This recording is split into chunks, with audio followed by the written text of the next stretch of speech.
Hello everyone, welcome to YouTube channel I out. में आप सभी दोस्तों का एक बार फिर से स्वागत है। दोस्तों, जैसा कि आप सभी की इंट्रोडक्शन टू डिसेबिलिटी की क्लासेस कंटिन्यू चली रही हैं। आपका अभी यूनिट ये 4.3 अविवाह एवं समुदाय का योगदान। तो जैसा कि आप सभी को याद है, आपने यूनिट 4.1 पढ़ा था, अर्ली इंटरवेंशन, शीघ्र हस्तक्षेप। उसको समझा हमने किस तरीके से विकलांगता में हम शीघ्र हस्तक्षेप कर सकते हैं। उसके बाद जो यूनिट 4.2 थी आपकी, वो थी आपकी स्कैनिंग एंड रिवेन की, यानी कि जांच एवं परामर्श को लेकर किस तरीके से शीघ्र हस्तक्षेप के बाद हम उनकी जांच करके विकलांगता को कम कर सकते हैं। अब हम बात करते हैं आपकी यूनिट 4.3 की, अभिभावक एवं समुदाय का योगदान, यानी कि किस तरीके से आप अर्ली इंटरवेंशन या बच्चे की विकलांगता में परिवार और समुदाय किस तरीके से योगदान कर सकता है। यदि आपने अभी तक हमारे चैनल को सब्सक्राइब नहीं किया तो हमारे चैनल को सब्सक्राइब कर सकते हैं। दोस्तों, अपने जितने भी क्लासमेट या दोस्त हैं उन तक हमारी वीडियो की लिंक शेयर जरूर करें, जिससे ज़्यादा से ज़्यादा स्पेशल एजुकेशन से जुड़ी हुई कम्युनिटी एक साथ आ सके। तो अब हम क्लास स्टार्ट करते हैं। तब हम देखेंगे involvement of parents and the society, अभिभावक एवं समुदाय का योगदान। माता पिता तथा समुदाय की सहभागिता से तात्पर्य है कि विकलांग बच्चे की देखरेख बिना पुनर्वास में कितना योगदान दे सकते हैं। यदि बच्चा सामान्य है अथवा नहीं है, यह उसके माता पिता ही बता सकते हैं। उसके बाद शिक्षक का स्थान है। शिक्षक बच्चे की स्क्रीनिंग आदि के बाद माता पिता को निर्देश देता है, तथा अगर माता पिता शिक्षक की बात नहीं मानते तो समुदाय की आवश्यकता पड़ती है। वर्तमान शिक्षा व्यवस्था में दृष्टि विकलांग बच्चों के माता पिता तथा परिजनों के योगदान को हम निम्न प्रकार समझ सकते हैं।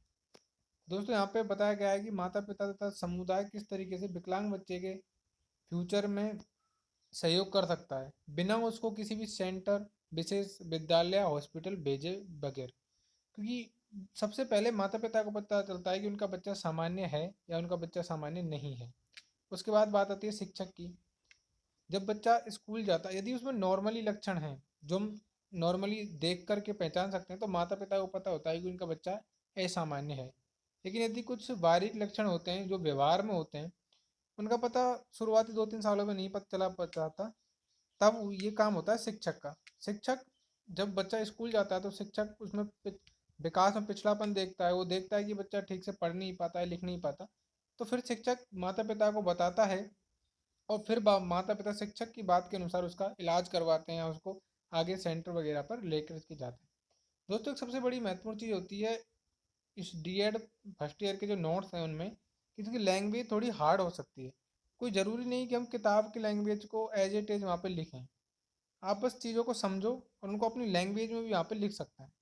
ठीक है, क्योंकि किताब की जो लैंग्वेज होती है वो पूरी व्याकरण वाली होती है, लेकिन हम उसको नॉर्मल भाषा में लिख सकते हैं यदि हमारे वो चीज़ समझ में आ रही है। तो वहाँ पे देखेंगे दृष्टि विकलांग बालकों के माता पिता तथा परिजनों के योगदान को निम्न प्रकार हम समझ सकते हैं। वहाँ पे देखेंगे दृष्टिबाधित बालक को जहाँ तक संभव हो विद्यालय जाने से अनेकों तत्व संबंधी अनुभव कराने चाहिए। प्रारंभ से ही परिजनों को दृष्टिबाधित बालकों को समाज का उपयोगी नागरिक मानना चाहिए, तो इसी के अनुरूप बालक को तैयार करना चाहिए। ये हमने दूसरा पॉइंट अभी देखा। तो दोस्तों, काफ़ी माता पिता या जो अभिभावक है, समाज है, वो क्या करते हैं, विकलांग बच्चे, दृष्टिबाधित जो बच्चे हैं उनको थोड़ी हीनता की भावना से देखते हैं। उनको काफ़ी अभिभावक तो ऐसे होते हैं जो घर से बाहर ही नहीं निकलने देते कि समाज क्या कहेगा। ये एक बहुत ही गलत चीज़ है। उनको सबसे तालमेल बैठाना चाहिए, उनको बाहर निकलना चाहिए, जिससे कि वो चीज़ों को पहचान सकें। या ये जो छड़ी की सहायता से बाहर जाते हैं तो उन्हें अपने आसपास गली मोहल्ले का अनुभव होना चाहिए कि वो किसी बिना किसी की सहायता से भी वहाँ पे जा सके। उन्हें पता होना चाहिए कि कहाँ पर क्या चीज़ है, हमारी गली में कहाँ पर एक मिठाई की दुकान है, कहाँ पर एक गड्ढा है या मोड़ है। उनको इस चीज़ का पता होना चाहिए, जिसकी सहायता से वो अकेले भी कभी भ्रमण कर सकें। थर्ड पॉइंट है बालक की व्यक्तिगत शिक्षा योजना में सहयोगी की भूमिका निभानी चाहिए। यानी कि जब तक बच्चा स्कूल नहीं जाता है, तब तक माता पिता को बच्चे को घर पर शिक्षण देना चाहिए। यदि बच्चा स्कूल भी जा रहा है और आपको पता है कि बच्चा में विकासात्मक कुछ पिछड़ापन है, तो आपको बच्चे को घर आने के बाद भी उसको पढ़ाना चाहिए, उसकी पढ़ाई योजना में सहायता करनी चाहिए। फोर्थ है दृष्टिबाधित बालक के उत्थान की दृष्टि से विद्यालय तथा विभिन्न विशेषज्ञों की हर संभव मदद करनी चाहिए। यानी कि दृष्टिबाधित बच्चे की दृष्टिहीनता को दूर करने के लिए विद्यालय तथा विभिन्न विशेषज्ञों की हर संभव मदद करनी चाहिए। यानी दोस्तों काफ़ी माता पिता क्या होते हैं कि डिटेल्स जो है वो डॉक्टर को या टीचर को नहीं बता पाते, तो ऐसा नहीं करना चाहिए। बच्चे के बारे में कुछ भी चीज़ें छुपानी नहीं चाहिए। यदि दृष्टिबाधिता के अलावा भी बच्चे को कोई समस्या है, लाइक सुनने में कभी कभी प्रॉब्लम होती है, बोलने में कोई प्रॉब्लम है, तो वो भी माता पिता को विशेषज्ञ तथा विद्यालय में क्लियरली बताना चाहिए। फिफ्थ है आपका विकलांग बच्चे से संबंधित विभिन्न अधिगमों आदि की जानकारी होनी चाहिए। सिक्स है विकलांगजनों से संबंधित नकारात्मक दृष्टिकोण दूर करना चाहिए। दृष्टिबाधित बालकों की शिक्षा में समुदाय की भी महत्वपूर्ण भूमिका होती है। समुदाय का निर्माण कई व्यक्तिगत, परिवार, संख्याओं और सेवाओं से मिलकर होता है, जो कि निश्चित उद्देश्य के लिए सदैव सेवावत रहते हैं।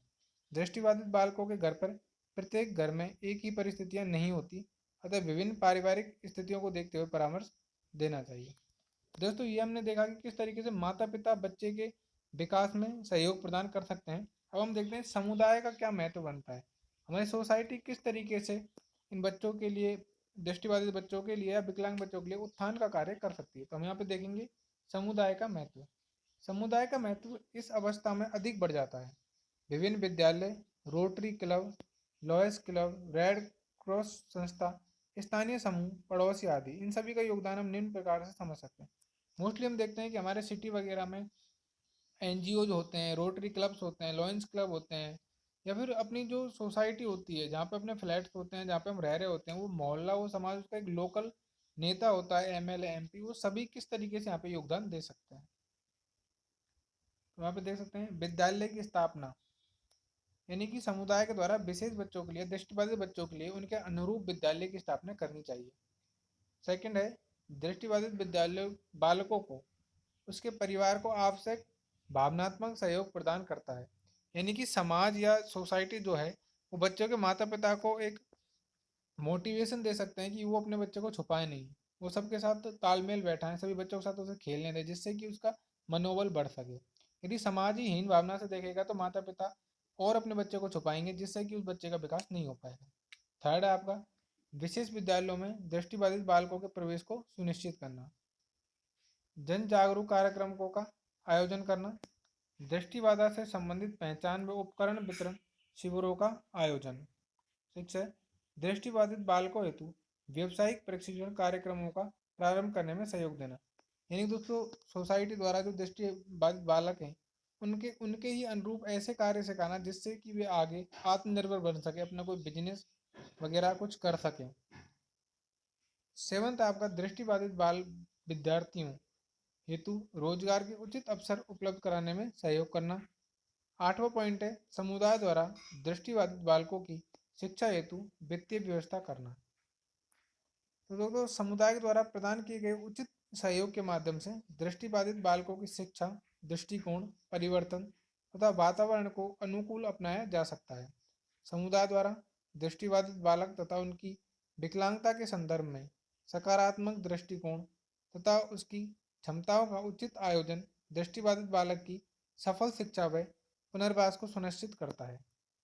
व्यक्तिगत स्तर व सामाजिक स्तर पर भी अनेक प्रयास किए जा रहे हैं, किंतु ऐसे प्रावधानों व कार्यक्रमों का उचित प्रकाशन नहीं हो रहा है। यानी दोस्तों हमने इस वीडियो में देखा कि किस तरीके से परिवार और समुदाय बच्चे के विकास में अपनी महत्वपूर्ण भूमिका निभा सकता है। लेकिन यहाँ पे हम ये भी चीज़ देख सकते हैं कि इतनी अभी तक स्पेशल एजुकेशन में जानकारी या हम देख सकते हैं जागरूकता नहीं हुई है कि नियम कानून होने के बाद बच्चों तक उसका लाभ नहीं पहुंच रहा है। Thanks for watching this video दोस्तों, आज के लिए इतना ही था। आई होप आपको वीडियो अच्छी लगी होगी। आप चैनल को सब्सक्राइब कर सकते हैं यदि चैनल पर नए हैं तो, बाकी आप हमारी वीडियो की लिंक को शेयर कर सकते हैं। Thanks for watching this video.